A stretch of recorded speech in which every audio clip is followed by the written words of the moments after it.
Hello dear students, in this video we are going to discuss JEE Main 2020 January session binomial theorem problems. So do watch the video till the end and if you like the video do share it with your friends because ज्ञान और प्रसाद हमेशा बांटते रहना चाहिए. So आइए शुरू करते हैं. So here is a brief introduction of mine. My name is Nitish. I am a graduate from NIT Jamshedpur and I have been mentoring students since last 6 years for the prestigious JEE exam. So the question says if the sum of all the coefficient of even powers in 1 minus x plus x square minus x cube up to x to the power 2n into 1 plus x square plus x cube up to x to the power 2n is what 61 then n is equal to. ठीक है, तो question क्या बोल रहा है कि sum of all the coefficients of even powers. तो जब आप इन दोनों टर्म्स को आप मल्टीप्लाई करोगे, ठीक है, तो वहाँ पे क्या आएंगे, बहुत सारे टर्म्स क्रिएट होंगे. लाइक एक्स वाला टर्म आएगा, एक्स स्क्वायर वाला टर्म आएगा, एक्स टू द पावर 3 वाला आएगा. ठीक है, तो ये सारे टर्म्स आएंगे. तो उसमें जो इवन पावर ऑफ एक्स हैं like X square, X 4, X 6, X to the power 0, X to the power 8, ये सारे जो पावर्स एक्स के, तो इनके जो कोफिशिएंट्स होंगे उनका सम दिया गया है 61. देन आपको बतानी है एन की वैल्यू. ठीक है, तो मैं इन ब्रैकेट्स को लिख लेता हूँ. सो 1 minus x plus x square minus x cube up to x to the power what 2n into 1 plus x square plus x cube up to x to the power what 2n. ठीक है, तो बच्चों जब मैं इन दोनों को multiply करूंगा, जैसे कि मैंने आपको बोला कि बहुत सारे टर्म्स क्रिएट होंगे, तो वहाँ पे एक कांस्टेंट टर्म भी आएगा यानी ए नॉट. मैंने उसको ए नॉट बोल दिया उस कांस्टेंट टर्म को. इसको मैं ऐसे भी लिख सकता हूँ a nought into x to the power 0. ठीक है, एक टर्म आएगा जिसके पास क्या रहेगा, पावर में 1 रहेगा एक्स का पावर, तो उसको मैंने क्या बोल दिया a1 x to the power 1. मतलब इस एक्स टू द पावर 1 का कोफिशिएंट क्या है a1, राइट. सो a2 एक्स स्क्वायर भी आएगा, a3 एक्स क्यूब भी रहेगा. ठीक है, a4 x to the power 4 भी रहेगा. ठीक है, तो आप देख पा रहे हो यहाँ पे इवन पावर्स जो हैं एक्स के, लाइक एक्स स्क्वायर, x4. ठीक है, एक चीज़ और छूट रही है आपकी यहाँ पे, क्या छूट रही है, ए नॉट वाला टर्म. ए नॉट के साथ क्या रहेगा, एक्स टू द पावर 0 रहेगा. ठीक है, तो ये भी क्या है, इवन पावर में काउंट होगा. ठीक है, तो मतलब आपको किसकी वैल्यू पूछ दी गई है, a nought plus a2 plus what a4 plus a6 plus dot dot dot, इसकी वैल्यू दी गई है कितनी, 61. ठीक है ना, ये गिवन है आपके पास. ठीक है ना, इसकी वैल्यू आपके पास गिवन है. देन आपको फाइंड क्या करना है, एन की वैल्यू फाइंड करनी है. ठीक है, तो मैं इसको क्या ले लेता हूँ, इक्वेशन 1 मैंने सपोज कर लिया. ठीक है, बच्चों मान लो मैंने इक्वेशन 1 में x is equal to 1 put किया. ठीक है, तो जो फर्स्ट ब्रैकेट है उसकी वैल्यू क्या हो जाएगी आपके पास, 1 हो जाएगी. ठीक है, सारे टर्म्स क्या होंगे, आपस में कैंसिल आउट हो जाएंगे, सिर्फ लास्ट वाला एक टर्म बचेगा x to the power 2n. ठीक है, उसमें वो उसकी वैल्यू कितनी हो जाएगी, 1. और जब मैं यहाँ पे पुट करूँगा तो यहाँ पे क्या होगा, 1, ये भी 1 हो जाएगा, ये भी 1 हो जाएगा, ये भी 1 हो जाएगा. तो 1 कितनी बार रिपीट होगा, actually n plus 1 times, sorry 2n plus 1 times repeat होगा. ठीक है, तो इसकी वैल्यू कितनी हो जाएगी, 1 रिपीट होगा 2n प्लस 1 टाइम्स, तो इसकी वैल्यू क्या हो जाएगी 2n प्लस 1. ठीक है, is equal to what a0 plus a1, ये RHS की वैल्यू हो जाएगी. ठीक है, a2 RHS से क्या होगा, x गायब हो जाएगा simply, this is a3, this is a4, this is what a5 up to. ठीक है, जहाँ तक जा रहा है, मान लिया मैंने, क्या मान लिया, इसको इक्वेशन 2 सपोज कर लिया. ठीक है, अब मैं क्या पुट करने वाला हूँ, put x is equal to what -1 में पुट करने वाला हूँ. ठीक है, इक्वेशन 1 में. ठीक है, तो क्या हो जाएगा, जो आपका फर्स्ट ब्रैकेट है यहाँ पे आप देख पा रहे हो कि सर यहाँ पे 1 है. ठीक है, फिर यहाँ पे क्या आएगा, ये क्या बनेगा, like this will be what +1 हो जाएगा. फिर एक्स स्क्वायर है तो उसकी वैल्यू भी कितनी हो जाएगी, 1. फिर अगेन क्या हो जाएगा, 1. तो ये 1 क्रिएट होगा, कितनी बार क्रिएट होगा, 2n प्लस 1 टाइम्स क्रिएट होगा. ठीक है ना, कितनी बार क्रिएट होगा, 2n प्लस 1 टाइम्स. ठीक है, 1 आ जाएगा. इनटू क्या रहेगा साथ में, यहाँ पे क्या आएगा, 1 माइनस 1 प्लस 1 माइनस 1, इस तरह का टर्म क्रिएट होगा. ठीक है, फिर लास्ट में क्या आएगा, 1 आएगा. इज इक्वल टू RHS में क्या आ जाएगा आपका, a not minus a1 plus a2 minus a3, जो ऑड वाले पावर्स हैं x के, वहाँ पे क्या आ जाएगा, माइनस आ जाएगा. ठीक है, इस तरह के टर्म्स आ जाएंगे. ठीक है, तो इसकी वैल्यू कितनी हो जाएगी, 2n प्लस 1 हो गई अगेन. ठीक है, इनटू यहाँ पे कितना आ जाएगा, ये सारे टर्म्स आपस में क्या होंगे, कैंसिल आउट हो जाएंगे. जो लास्ट वाला 1 है वो बच जाएगा, दैट इज व्हाट 1 आ जाएगा यहाँ से. Is equal to a not minus a1 plus a2 minus what a3 plus a4. ठीक है, ऐसे आ जाएंगे. ठीक है, इसको मान लिया मैंने इक्वेशन 3 सपोज. ठीक है, तो आप देख सकते हो बच्चों, अब मैं क्या करने वाला हूँ, इक्वेशन 2 और इक्वेशन 3 को अगर मैं ऐड कर देता हूँ, ठीक है, 2 + 3 अगर मैं करूँगा, तो ये तो LHS तो क्या है, सेम है ना दोनों का, तो वो चीज़ रिपीट हो जाएगी. It means what 2 into 2n plus 1 is equal to, right side में क्या होगा आपका, आप देख पा रहे हो कि सर ये a1 और ये -a1 क्या होगा, कैंसिल आउट हो जाएगा जब ऐड हो जाएगा तो. ठीक है, a3 एंड -a3 भी क्या होगा, कैंसिल आउट हो जाएगा. यानी आपके पास क्या आ जाएगा, a0 आ जाएगा 2 बार, A2 2 टाइम्स रिपीट हो जाएगा, A4 भी, तो इसलिए क्या लिख दिया मैंने, बाहर में एक 2 लिख दिया ये, ठीक है। तो यहाँ पे क्या आएंगे, सारे इवन पावर्स ऑफ x के कोफिशिएंट्स आ जाएंगे मेरे पास, ठीक है। तो ये 2 मैंने कट कर दिया, आपके पास ये क्या है 2n+1 है, और इसकी वैल्यू आपको दी हुई है ऑलरेडी, आप देख सकते हो यहाँ पे A0 plus A2 plus A4 plus A61 कितना दिया हुआ, इसकी वैल्यू 61 दी हुई है, ठीक है। तो इसको मैंने पुट कर दिया, कितना दिया हुआ इसकी वैल्यू 61, ठीक है। तो मैंने पुट कर दिया कितना 61, ठीक है। तो बच्चों यहाँ से क्या आ जाएगा, n = आ जाएगा क्या आपके पास 30, ठीक है। तो इसका मतलब कितने टर्म्स आ जाएंगे, 30 टर्म्स आ जाएंगे, राइट। तो बच्चों आंसर होगा 30, यानी कि ऑप्शन नंबर ए, ठीक है। तो मैंने इस क्वेश्चन में क्या किया कि मैंने क्या किया, x = एक बार 1 पुट किया और एक बार क्या पुट किया, x = -1 पुट किया। तो जब 1 पुट करा मैंने तो सारे टर्म्स आ गए RHS में, ठीक है, प्लस में आ गए सारे कोफिशिएंट्स, एंड जब मैंने -1 पुट करा तो सारे कोफिशिएंट क्या आ गए, ऑल्टरनेटिवली क्या आ गए, प्लस एंड माइनस में आ गए। और फिर जब मैंने दोनों चीज़ों को ऐड करा, इक्वेशन 2 एंड इक्वेशन 3 को, तो वो कैंसिल आउट हो गया, एंड मेरे पास क्या टर्म क्रिएट हो गया, only coefficient of what, even powers of x आ गए मेरे पास सम में, ठीक है। तो उनकी वैल्यू ईजिली आ गई, ठीक है। So the question says coefficient of x⁻7 in 1 + x⁻10 plus x into 1 + x⁹ plus x² into 1 + x⁸ plus up to x⁻10 is what, ठीक है। तो अगर आप इस एक्सप्रेशन को देखोगे, ठीक है, ध्यान से मैं आपके लिए ये एक्सप्रेशन लिखता हूँ एक बार फिर से, 1 + x⁻10 plus x into 1 + x⁹ plus x² into 1 + x⁹ 8 plus up to x⁻10। तो बहुत सारे लोगों को ये चमक गया होगा कि सर यहाँ पे क्या बन रहा है, एक GP क्रिएट हो रहा है, ठीक है। GP का कॉमन रेशियो कितना है, x/1 + x। देखो अगर मैं यहाँ पे x/1 + x मल्टीप्लाई कर दूँ तो ये टर्म मिलेगा मुझे नेक्स्ट वाला। अगर यहाँ पे मैं फिर से मल्टीप्लाई कर दूँ, क्या मल्टीप्लाई कर दूँ, x/1 + x, तो आपको देखो ये वाला टर्म क्रिएट हो रहा है, ठीक है। तो ये क्या है, एक GP क्रिएट हो रही है, ठीक है, जिसका कॉमन रेशियो कितना है, x/1 + x, ठीक है। आप कॉमन रेशियो इसको और इसको डिवाइड करके भी निकाल सकते हो, ठीक है। इस टर्म को आगे ऊपर लिख दो, इसको नीचे लिख दो, आप ऐसे भी क्या कर सकते हो, r निकाल सकते हो, ठीक है। तो आप जैसा कि देख सकते हो यहाँ पे क्या आएगा आपके पास, तो इस आपकी इस GP का फर्स्ट टर्म क्या हो गया, 1 + x⁻10, ठीक है। कॉमन रेशियो क्या हो गया आपके पास, x/1 + x। तो मैं यहाँ पे क्या करूँगा, GP का सम का फॉर्मूला लगा देता हूँ, n टर्म्स के सम का, ठीक है। तो n टर्म्स के सम का फॉर्मूला क्या है आपके पास, Sn = what, a into 1 - r⁻n divided by what, 1 - r, ठीक है। तो अगर मैंने ये फॉर्मूला अप्लाई कर दिया, ठीक है, तो आपका फर्स्ट टर्म क्या है, a is what, 1 + x⁻10 into 1 - r is what, x/1 + x, ठीक है। तो यहाँ पे नंबर ऑफ टर्म्स कितने बच्चों, आप देख सकते हो कि सर यहाँ पे x⁻1 है, फिर x⁻2 है, तो इसके फर्स्ट वाले टर्म में कुछ नहीं है, तो मैं लिख सकता हूँ x⁻0, मतलब यानी आप 0 से अगर देखोगे तो x⁻0 then x⁻1 then x⁻2 then क्या आ रहा है लास्ट में x⁻10, मतलब टोटल कितने टर्म्स आएंगे, 0 से लेकर 10 तक कितने नंबर्स हो गए, 11। तो यानी कितने टर्म्स आ जाएंगे, 11 टर्म्स आ जाएंगे, राइट। नीचे क्या आ जाएगा, 1 - r, सो ठीक है। तो अब जब मैं इसको सॉल्व करूँगा तो सॉल्व करके मेरे पास क्या आएगा, 1 + x⁻11 माइनस व्हाट, 11। तो यानी जो क्वेश्चन पूछा था, अब मैं क्या बोल सकता हूँ कि कोफिशिएंट ऑफ x⁻7 इस पूरे टर्म में पूछा था आपसे, इस पूरे टर्म में। तो अब मैं क्या बोल सकता हूँ कि मेरा क्वेश्चन ये बन गया, coefficient of what, x⁻7 in what, उस पूरे बड़े से टर्म की जगह मैं क्या लिख सकता हूँ, ये वाला टर्म लिख सकता हूँ, 1 + x⁻11 माइनस व्हाट, x⁻11, ठीक है। यहाँ पे एक्चुअली आपका 11 नहीं आएगा, this will be what, x⁻11, right. तो इसको मैं करेक्ट कर देता हूँ, सो this will be what, x⁻11, ठीक है। सो इसमें अगर कोफिशिएंट अगर मेरे को निकालना है तो x⁻7 कौन क्रिएट करके दे सकता है मेरे को, ये तो दे नहीं सकता क्रिएट करके, x⁻7 यही क्रिएट करके दे सकता है। तो मतलब इसके होने ना होने से कोई फर्क नहीं पड़ता है। तो मैं इस क्वेश्चन को ये बोल सकता हूँ कि coefficient of x⁻7 in what, 1 + x⁻11, ठीक है। तो बच्चों इसमें अगर x⁻7 का कोफिशिएंट चाहिए तो आपको पता है कि किसी भी टर्म का अगर आप इसका एक्सपेंशन करते हो, लाइक व्हाट, 1 + x⁻n का, तो ये कैसे लिखा जाता है, 1 + nc1 x⁻n plus what, nc2 x⁻2। तो आप यहाँ देख सकते हो जब x⁻1 आ रहा है तो यहाँ क्या आ रहा है, nc1 आ रहा है, ठीक है। जब x⁻2 आ रहा है तो यहाँ पे क्या आ रहा है, nc2 आ रहा है। तो x⁻7 जब आएगा तो उसके साथ कौन सा टर्म मल्टीप्लाई रहेगा, डेफिनेटली क्या रहेगा, nc7। तो यानी nc7 यानी यहाँ पे क्या, n की वैल्यू 11 है ना, ये कहाँ से जा रहा है, एक्सपेंशन कहाँ से जा रहा है, 11 तक जा रहा है। So this will be what 11C7। तो ये आपका आंसर हो गया। तो 11C7 यानी व्हाट 11C4।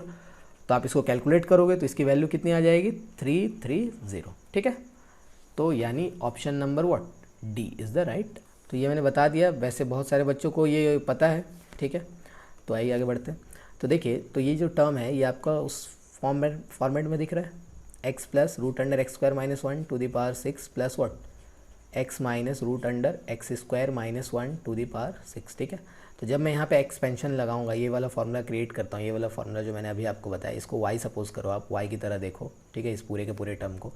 तो देन जब मैं इसमें लगाऊंगा तो क्या हो जाएगा 2 into what NC0 that is what 6C0 into y to the power 0। It means what root under X square minus 1 to the power 0। और जो बचा पावर है वो किसको मिलेगा x को। तो कितना बचा 6। ठीक है, टोटल 6 आना चाहिए आपके पास। ठीक है, so this will be 6C2 y to the power what 2। So root under X square minus 1 का क्या हो जाएगा होल स्क्वायर, और बचा कितना 4, तो वो किसको मिल जाएगा x को मिल जाएगा पावर। ठीक है, टोटल पावर आपके पास 6 होना चाहिए। 4 + 2 क्या आ रहा है 6 आ रहा है। ठीक है, फिर क्या आएगा 6C4 आएगा। ठीक है, फिर क्या इवन वाले पावर्स आएंगे ना। ठीक है, y के। सो अब क्या आएगा y का पावर 4 आ जाएगा आपके पास। तो यहाँ कितना आएगा x का पावर 2 आएगा। ठीक है, plus what 6C6 into x का पावर कितना आ जाएगा आपके पास 0 आ जाएगा। एंड यहाँ क्या आ जाएगा root under X square minus 1 का होल टू द पावर 6। ठीक है, तो अब जब मैं इसको एक्सपेंड करूँगा, ठीक है, तो क्या मिलेगा मुझे 2 into this will be what X to the power 6। ठीक है, ये गया पूरा, दिस विल बी 6C2। ठीक है ना, so this will be 6C2 X to the power 4 into यहाँ पे क्या आएगा जब स्क्वायर रूट होगा। ठीक है, तो रूट हट जाएगा, that will be what x square minus 1 plus यहाँ पे क्या आ गया 6C4 इंटू एक्स स्क्वायर। अब देखो यहाँ पे जब स्क्वायर होगा, ठीक है, रूट का स्क्वायर रूट है यहाँ पे root under X square minus 1, उसका होल पावर कितना है 4 है। तो जब वो बाहर निकलेगा तो वो वैल्यू क्या हो जाएगी एक्स स्क्वायर माइनस 1 का होल स्क्वायर। ठीक है, प्लस यहाँ पे क्या आ जाएगा 6C6 दैट इज़ व्हाट 1 है, उसको मैं लिखूंगा नेक्स्ट स्टेप में। यहाँ पे मैं क्या लिखूंगा root under X square minus 1 to the power 6। ठीक है, तो ये क्या हो जाएगा एक्स स्क्वायर माइनस 1 का होल क्यूब हो जाएगा ना बच्चों। ठीक है, तो अब अगर जब मैंने इसको एक्सपेंड कर दिया, so this will be X to the power 6 plus 6C2। ठीक है, एक्स टू दी पावर 6 आप देख सकते हो X to the power 4 into X square minus 1 plus 6C4 X square into what, इसको मैंने ब्रेक कर दिया a माइनस बी के होल स्क्वायर में। So this will be X to the power 4 plus 1 minus 2x square plus again 6C6 into, इसको मैंने a minus B का whole cube लगा दिया, तो क्या हो जाएगी इसकी value X to the power 6 minus 1 minus what 3x4 plus 3x square. ठीक है, तो अब बच्चों आप देख सकते हो कि यहाँ पर x टू दी पावर 4 कब क्रिएट होगा। ठीक है, मुझे ये देखना है। तो x टू दी पावर 4 कब क्रिएट होगा जब ये 6x2 इस माइनस 1 से मल्टीप्लाई होगा। ठीक है, क्योंकि इसके पास क्या है already x to the power 4 है। तो यानी कब क्रिएट होगा, तो मैं लिखने जा रहा हूँ, क्या लिखने जा रहा हूँ coefficient of x to the power 4 लिखने जा रहा हूँ। ठीक है, यानी मैं क्या किसकी वैल्यू निकालने जा रहा हूँ अल्फा की वैल्यू निकालने जा रहा हूँ। ठीक है, तो x टू दी पावर 4 कब क्रिएट होगा जब ये 6x2 x to the power 4 minus 1 से मल्टीप्लाई होगा, यानी क्या आएगा 6C2 आ जाएगा और साथ में क्या रहेगा -1। और x टू द पावर 4 कब क्रिएट होगा जब ये 6C4 एक्स स्क्वायर इसके साथ मल्टीप्लाई हो जाए, तो उसके कोफिशिएंट क्या हो जाएंगे -2 6C4। ठीक है, प्लस और कब क्रिएट होगा x टू द पावर 4 देख सकते हो आप यहाँ पे जब ये 6C6 क्या होगा इससे मल्टीप्लाई हो जाएगा। ठीक है, क्योंकि इसके पास कुछ नहीं है, बट इसके पास क्या x टू द पावर 4 है, तो जब मल्टीप्लाई होगा तो अगेन क्रिएट होगा। सो this will be what 6C6 into what -3। ठीक है, तो अगर आप इसकी वैल्यू कैलकुलेट करोगे, ठीक है, so this value will come out to be what how much, और साथ में आपके पास क्या है 2 भी है। ठीक है, क्योंकि ये सारे टर्म्स में देख पा रहे हो ना आप, यहाँ पे आपके पास एक 2 है, तो आगे में क्या आपके पास अगेन 2 है, तो इसकी वैल्यू क्या हो जाएगी 2 इंटू वट -48। ठीक है, अंदर वाले ब्रैकेट की वैल्यू दैट इज़ वट -96। ठीक है, तो आप कैलकुलेट कर सकते हो। सो this will be alpha will be what -96। And अब बीटा कैलकुलेट करते हैं। Beta means what coefficient of x square. तो एक्स स्क्वायर कब क्रिएट होगा, देखो यहाँ पे तो क्रिएट हो नहीं सकता है, जब x4 इसके साथ मल्टीप्लाई होगा तो x to the power 6 generate होगा, फिर x स्क्वायर तो यहाँ नहीं आएगा। यहाँ पे क्रिएट हो सकता है जब ये एक्स स्क्वायर क्या हो इस 1 के साथ मल्टीप्लाई हो जाए, तो ये एक्स स्क्वायर अकेला तो नहीं जाएगा, इसके साथ क्या आ जाएगा 6C4 भी जाएगा, यानी क्या आ जाएगा कोफिशिएंट ऑफ एक्स स्क्वायर की अगर मैं बात करूँ तो वहाँ पर क्या आएगा, सबसे पहला टर्म क्या आएगा 6C4 के आएगा। ठीक है, 6C4 आएगा। एंड देन अगेन कब एक्स स्क्वायर क्रिएट हो सकता है जब ये 6 किससे जाके मल्टीप्लाई हो जाए इस 3x स्क्वायर से मल्टीप्लाई हो जाए। ठीक है, तो उसका कोफिशिएंट क्या हो जाएगा 3। ठीक है ना, 6C6 इंटू 3, बट 6C6 की वैल्यू क्या है 1 है, तो मैं उसको लिखूँ ना लिखूँ फ़र्क नहीं पड़ता है। ठीक है, so this will B 6c4 plus 3, ठीक है। तो इसकी वैल्यू कितनी हो जाएगी, और देखो यहाँ भी क्या होगा, एक 2 होगा ना, ठीक है। क्यों, क्योंकि यहाँ भी क्या आपके पास 2 है, मतलब ये सारी चीज़ें क्या आएंगी, ट्वाइस आएंगी, ठीक है। So this will B 2 times this value, so again the value is what, 36, ठीक है। तो आपको निकालना क्या है, अल्फा माइनस बीटा निकालना था हमें, ठीक है। अल्फा माइनस बीटा पूछा है क्वेश्चन में, so this will be what, -96 minus 36 that is equal to -132। तो देखो बच्चों, -132 कौन सा ऑप्शन है आपका, ऑप्शन नंबर डी। तो अगर आपको ये चीज़ याद है, ठीक है, तो आप बहुत जल्दी कर सकते हो। अगर आपको याद नहीं है तो फिर एग्जाम में डेराइव करना पड़ेगा। तो ये बहुत ही बेसिक सी चीज़ है जो आपको एनसीईआरटी में भी मिल जाएगी, ये फॉर्मूला, ठीक है। तो अगर आपको याद है तो आप जल्दी अप्लाई कर सकते हो और फिर उसको तोड़ सकते हो, ठीक है। So the question says the coefficient of x to the power 4 in 1 plus x square to the power 10 is what, ठीक है। तो इस क्वेश्चन में क्या बोला है कि अगर मैं इसको एक्सपेंड करता हूँ इस पूरे टर्म को 1 plus x square to the power 10, ठीक है, तो उसमें x टू दी पावर 4 जो आएगा उसका कोफिशिएंट क्या होगा, ठीक है। तो ये क्वेश्चन करने से पहले मैं आपको एक छोटा सा फॉर्मूला बता देता हूँ। 1 plus x to the power n का एक्सपेंशन बताते हैं, ठीक है। ये क्या होता है, 1 plus nc1 x to the power 1 plus nc2 x to the power 2, ठीक है। आई होप कि बहुत सारे बच्चों को पता है। तो अगर आपसे कोई इसमें पूछ लेता है लाइक कोफिशिएंट ऑफ क्या, x टू दी पावर 5 पूछ लिया मान लीजिए किसी ने, तो आप क्या बोलेंगे, आंसर nc5, ठीक है। आप यहाँ देख सकते हो कि सर जब x टू दी पावर 1 आ रहा है तो साथ में क्या आ रहा है, nc1, ठीक है। अगर nc2 आ रहा है तो सॉरी x स्क्वायर आ रहा है तो साथ में क्या आ रहा है, nc2। तो अगर जहाँ पे x टू दी पावर 5 वाला टर्म मान लो क्रिएट होगा तो डेफिनेटली उसके बगल में क्या आएगा, nc5। तो ये छोटा सा कॉन्सेप्ट था जो इसमें यूज़ होगा, ठीक है। सो आई होप आपको समझ में आ गया। तब हम क्वेश्चन सॉल्व करते हैं, ठीक है। तो देखो, जब से coefficient of x to the power 4 बोला है तो इस क्वेश्चन को सॉल्व करने के 2 मेथड्स है, ठीक है। एक पहला मेथड जो ट्रेडिशनल मेथड है, एंड एक और मेथड है जिसमें आप फॉर्मूला अगर आपको याद है तो आप कर सकते हो, ठीक है। तो दोनों मेथड मैं आपको बताऊंगा, तो दोनों मेथड आप ध्यान से देखिएगा, ठीक है।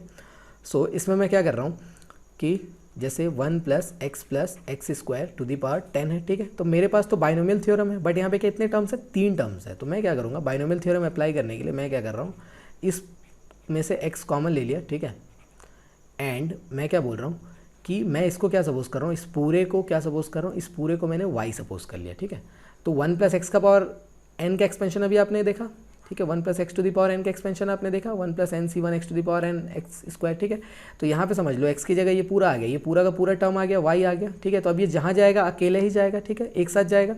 सो अगर मैंने इसको एक्सपेंड कर दिया, so this will be what, 1 plus 10c1 into Y to the power n। तो आपका y टू दी पावर 1, तो ये y आपका पूरा ये टर्म हो जाएगा, like what, x into 1 plus x to the power 1, ठीक है ना। तो 1 लिखो ना लिखो फ़र्क नहीं पड़ता। 10c2 अगेन क्या हो जाएगा, इस टर्म y का स्क्वायर, तो y का स्क्वायर अगर होगा तो x स्क्वायर हो जाएगा इंटू व्हाट, 1 plus x का होल स्क्वायर, ठीक है। प्लस क्या हो जाएगा, 10c3 इंटू व्हाट, इसका क्यूब हो जाएगा। So this will be x cube into what, 1 plus x to the power 3, ठीक है। अगेन क्या होगा, next term 10c4 into x to the power 4 into 1 plus x to the power 4, ठीक है। Again क्या आएगा आपके पास, एक 10c5 वाला भी टर्म आ जाएगा, ठीक है। चलिए मैं उसको भी लिख देता हूँ, 10c5 into x to the power 5 into 1 plus x to the power 5, but उसकी ज़रूरत नहीं पड़ेगी, आपको दिखाते हैं, ठीक है। आगे और भी टर्म्स आएंगे, ठीक है, बट मैंने नहीं लिखा, क्यों नहीं लिखा अब आपको समझ में आएगा। देखो तो बच्चों, for coefficient of x to the power 4, देखिए यहाँ पे कब क्रिएट होगा x टू दी पावर 4, ये x जब अंदर से इसे एक्स क्यूब मिलेगा तब होगा। तो बट अंदर से एक्स क्यूब तो क्रिएट हो ही नहीं सकता है। इस एक्स स्क्वायर को क्या मिल जाए, अगर अंदर से एक्स स्क्वायर मिल जाए तो आ जाएगा। तो आप सोच सकते हो कि ये अगर एक्स स्क्वायर क्रिएट करेगा तो उसके साथ कौन सा टर्म रहेगा। तो आप सोचो कब आएगा ये एक्स स्क्वायर, कब क्रिएट करेगा, जब इसके पास एक्स स्क्वायर क्रिएट होगा तो उसके साथ बगल में क्या लिखा हुआ रहेगा, 2c2 लिखा रहेगा, हाँ या ना। अभी मैंने समझाया आपको coefficient of X to the power 5 क्या हो जाएगा, nc5। तो कोफिशिएंट ऑफ एक्स स्क्वायर क्या हो जाएगा, 2c2, ठीक है। एंड उस 2c2 के साथ कौन मल्टीप्लाई होगा, 10c2 मल्टीप्लाई होगा, ठीक है। तो coefficient of x to the power 4 अगर मैं लिखना चाहूँगा तो वो कैसे क्रिएट होगा, 10c2 जब मल्टीप्लाई होगा किसके साथ, 2c2 के साथ, ठीक है। क्यों, क्योंकि 10c2 के पास क्या एक्स स्क्वायर है एंड 2c2 के पास भी क्या होगा, एक एक्स स्क्वायर होगा, तो x to the power 4 create हो जाएगा, ठीक है। अब यहाँ देखो आप, ये एक्स क्यूब है, एक्स क्यूब जब किससे मल्टीप्लाई होगा, अंदर से जब इसे x टू दी पावर 1 मिलेगा तो इसका काम हो जाएगा। तो x टू दी पावर जब 1 मिलेगा अंदर से तो उसके साथ में क्या टर्म क्रिएट होगा, उसका कोफिशिएंट क्या हो जाएगा, x टू दी पावर 1 के साथ क्या आएगा, डेफिनेटली 3c1 आएगा, यस और नो। देखिए n की वैल्यू क्या है यहाँ पे 3 है, तो x टू दी पावर 1 में के साथ क्या मिलेगा, nc1 यानी 3c1। सेम यहाँ पे क्या x टू दी पावर 4 है, इसको क्या मिल जाए, अगर अंदर से सिर्फ 1 मिल जाए तो इसका काम हो जाएगा। तो 1 का कोफिशिएंट क्या रहेगा, अंदर में अगर 1 है तो 1 के साथ तो ओनली 1 ही है, तो इसलिए यहाँ पे क्या आ जाएगा आपका 10c4 बस यही आ जाएगा। बट इसके बाद देखो इसके आगे क्रिएट ही नहीं हो पाएगा x टू द पावर 4। क्यों? क्योंकि यहाँ पे पास क्या है, आपके पास x टू द पावर 5 है, तो अंदर से अगर आपको x टू द पावर 1 मिलेगा तब जाके क्रिएट हो सकता है। बट ये तो क्या होगा, कभी x टू द पावर -1 देगा ही नहीं, क्योंकि इसके पास क्या है x टू द पावर 1, ये तो पॉलिनोमियल इक्वेशन है, ठीक है, पॉलिनोमियल एक्सप्रेशन है x में, तो ये क्या देगा, x का पावर -1 तो क्रिएट ही नहीं कर सकता। तो इसके आगे के जितने भी टर्म्स होंगे वो सारे टर्म्स क्या है, यूजलेस है मेरे लिए। क्यों? क्योंकि वहाँ से x टू द पावर 4 कभी क्रिएट हो नहीं पाएगा। तो बस मुझे यहीं तक जाना है, तो बस मैं इनका सम कर देता हूँ। 10c2 इंटू वट, 10c2 आ गया यहाँ पे आपके पास, तो इसकी वैल्यू ये हो गई क्या, 10c2 this is what 10c3 into 3। क्यों? क्योंकि 3c1 की वैल्यू कितनी होती है, 3 होती है। So this is what 10c4 है आपके पास। तो जब आप इसको प्लॉट करोगे, ठीक है, पुट करोगे इसकी value, so this will B 45, this will B 360 plus this will B 210, ठीक है। आई होप कि आपको कैलकुलेट करना आता है। Is equal to what 615। देखिए कैसे कैलकुलेट कर रहा हूँ मैं। 10c2 का आप कैसे लिखोगे, simply 10 into 9 by what 2 into 1, ठीक है। जितना नीचे टर्म है उतना टर्म आपको, उसका फैक्टोरियल आपको नीचे लिख देना है, ठीक है। लाइक 10c3 अगर आप कैलकुलेट करते हो तो सर 3 इंटू 2 इंटू 1, 3 का फैक्टोरियल लिख दिया। नीचे कितने टर्म्स आए, 3 टर्म्स, तो ऊपर भी 3 टर्म्स आएंगे, 10 इंटू 9 इंटू 8, ठीक है। तो ऐसा आप कैलकुलेट करोगे तो ये आ जाएगी 360, तो टोटल वैल्यू आ जाएगी 615, ठीक है। तो आंसर क्या आ जाएगा आपके पास, 615, ठीक है। तो इस क्वेश्चन को करने का एक और मेथड है, ठीक है। आइए आते हैं हम लोग मेथड 2 पे, ठीक है।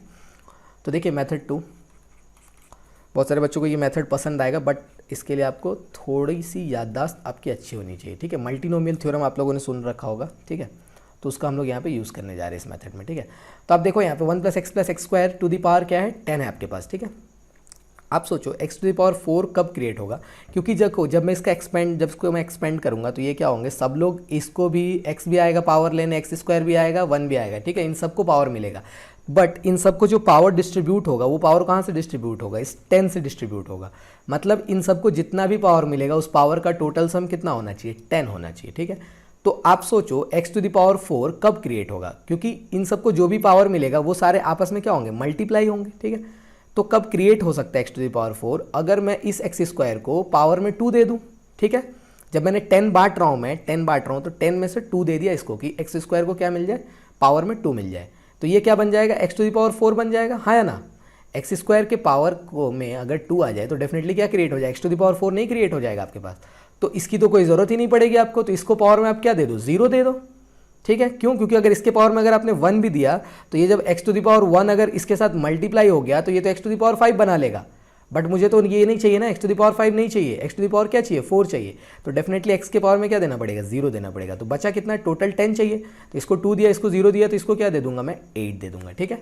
और मैं क्या कर सकता हूँ, एक्स स्क्वायर को अगर मैंने पावर में 1 दे दिया, ठीक है, तो मतलब एक्स स्क्वायर आ गया आपके पास, एक्स टू द पावर 4 लाना है तो उसके लिए क्या चाहिए, एक और एक्स स्क्वायर चाहिए। तो मैं ये जो x है इस x को क्या दे दूंगा, इस x को, बीच वाले x को क्या दे दूंगा, पावर में 2 दे दूंगा। तो टोटल 10 है, मैंने 1 इसको दे दिया, 2 इसको दे दिया, टोटल हो गए 3, तो बचा कितना, 7 इस 1 को मिल जाएगा, ठीक है। एंड एक और तरीका हो सकता है, पूरा का पूरा मैं x टू द पावर 4 इसी x से क्रिएट कर लूँ, तो क्या दे दूंगा, इस x को मैं क्या दे दिया मैंने, 4 दे दिया, तो इसको क्या देना पड़ेगा, 0 देना पड़ेगा। क्यों? क्योंकि अगर यहाँ से एक भी x आ गया तो मल्टीप्लाई होकर x का पावर क्या हो जाएगा, 4 से तो ज़्यादा हो जाएगा, क्योंकि ऑलरेडी मेरे पास इस x को मैंने 4 दे चुका हूँ मैं, तो x to the power 4 already created है, तो x टू द पावर 2 को क्या देना पड़ेगा, 0 देना पड़ेगा पावर में उसके, ठीक है। एंड बचा कितना, 10 में से 6 बच गया, तो 6 इसको डिस्ट्रीब्यूट कर दो, ठीक है। अब ये तो हो गए 3 केसेस, ठीक है, ये 3 केसेस आ जाएंगे, ठीक है। अब देखो इनकी वैल्यू मैं निकालता हूँ, कैसे निकालते हैं हम लोग। टोटल कितना है आपके पास, n 10 है, तो यहाँ पे क्या लिखूंगा मैं, 10 फैक्टोरियल, ठीक है, डिवाइडेड बाई यहाँ पे क्या है 8, 1 का पावर क्या है 8, तो 8 फैक्टोरियल, फिर इसके लिए 0 फैक्टोरियल, फिर इसके लिए क्या आएगा 2 फैक्टोरियल, ठीक है। इनटू यहाँ पे मैं क्या लिख रहा हूँ, ध्यान से देखना आप, 1 to the power 8 into what, 1 to the power what 0 into 1 to the power 2। ये मैंने क्यों लिखा है, क्योंकि यहाँ पे तो देखो x और एक्स स्क्वायर एंड 1, यहाँ पे 1 x और एक्स स्क्वायर आ रहा है, तो x का कोफिशिएंट भी 1 है, एक्स स्क्वायर की कोफिशिएंट भी 1 है, इसलिए यहाँ पे 1 आ रहा है। बट अगर जैसे इस क्वेश्चन में अगर ऐसा लिखा होता 1 + 2x + एक्स स्क्वायर आता, तो आप समझ रहे हो, इस 2 का पावर में क्या देता है, 2 के पावर में 0 करना पड़ता है, या मान लो यहाँ पे कितना आ जाता है, 3 आ जाता है 1 की जगह, सपोज कि 1 की जगह क्या आ जाता है, 3 आ जाता। तो आप देख रहे हो कि यहाँ पे 1 के पावर में क्या दिया, 8 दिया है, तो वहाँ पे क्या हो जाता है, 3 का पावर 8 हो जाता है, ठीक है। तो इसलिए मैंने आपको लिख के दिखा दिया कि यहाँ पे क्या होगा, 1 टू द पावर 8, ठीक है। सिमिलरली जब मैं इसको लिखूंगा तो क्या होगी इसकी वैल्यू बताइए, फैक्टोरियल 10, ठीक है। ये 7 देखा तो उसके लिए क्या लिख दिया, 7 फैक्टोरियल, और किसको देखा, 2 को देखा, तो 2 के लिए 2 फैक्टोरियल लिख दिया, 1 के लिए 1 फैक्टोरियल लिख दिया, ठीक है। इनटू क्या लिख दिया, 1 to the power 7, 2 to the power 1 to the power 2 into what 1, ठीक है। ये 1 में लिख रहा हूँ आपको 1 टू द पावर 1, ये पावर चला जाएगा, ठीक है, क्योंकि यहाँ पे x एंड एक्स स्क्वायर सबका कॉफिशिएंट 1 है, इसलिए 1 लिख रहा हूँ मैं। अगर x के साथ 2 3 आता तो उसके पावर में चला जाता, तो वो वैल्यू काउंट होती। यहाँ पे तो काउंट नहीं हो रहा है आपके पास, ठीक है। तो यहाँ कितना आ जाएगा, factorial 6, then again factorial 4, then again factorial 0, then again 1 to the power 6, 1 to the power 4, 1 to the power 0, ठीक है। तो आप जब इसकी वैल्यू कैलकुलेट करोगे तो इसकी वैल्यू आएगी अगेन कितनी, 360, this will be what 45, this will be again 210। तो क्या होगा, टोटल कोएफिशिएंट इन सब का सम हो जाएगा, तो सम करने पे कितना आएगा आंसर आपके पास 615। तो ये मेथड भी अच्छा है आपका, ठीक है, पुराना मेथड भी अच्छा था, वो ट्रेडिशनल मेथड है, ये क्या है आपके पास फॉर्मूला वाला मेथड है। तो दोनों मेथड आपको आने चाहिए, ठीक है। ट्रेडिशनल मेथड इसलिए अच्छा है, आपको देखना समझना इसलिए चाहिए क्योंकि मान लो एग्जाम में आपके पास फॉर्मूला याद नहीं है, क्योंकि आप बहुत सारे फॉर्मूलाज याद करके गए हो सकता है कि आप ये फॉर्मूला भूल जाओ। तो ट्रेडिशनल मेथड आपको अगर पता है तो आप उससे आराम से कर सकते हो, ठीक है। तो दोनों मेथड अच्छे हैं, आपको जो अच्छा लगे आप उससे क्वेश्चन सॉल्व कर सकते हो, बट हाँ दोनों मेथड आपको सीखना चाहिए। इससे क्या होती है, हमारी क्रिएटिविटी बढ़ती है क्वेश्चन सॉल्व करने के लिए, ठीक है। क्योंकि एग्जाम में कौन सा मेथड आपको क्लिक करेगा, इवन आपको खुद को नहीं पता है कौन सा मेथड उस समय याद आ रहा है। तो इसलिए आप क्या करो, दोनों के दोनों मेथड सीखो, हमेशा सीखना चाहिए। एक क्वेश्चन का अगर 2 मेथड एग्जिस्ट करता है तो आपको डेफिनेटली दोनों के दोनों मेथड जानने चाहिए, ठीक है। So the question says the if minimum value of term free from x for x by sin theta plus 1 by x cos theta to the whole power 16 is what, L1 in theta belongs to pi by 8 to what, pi by 4, and L2 in theta belongs to pi by 16 to what, pi by 8, then the value of L2 by L1 is, ठीक है।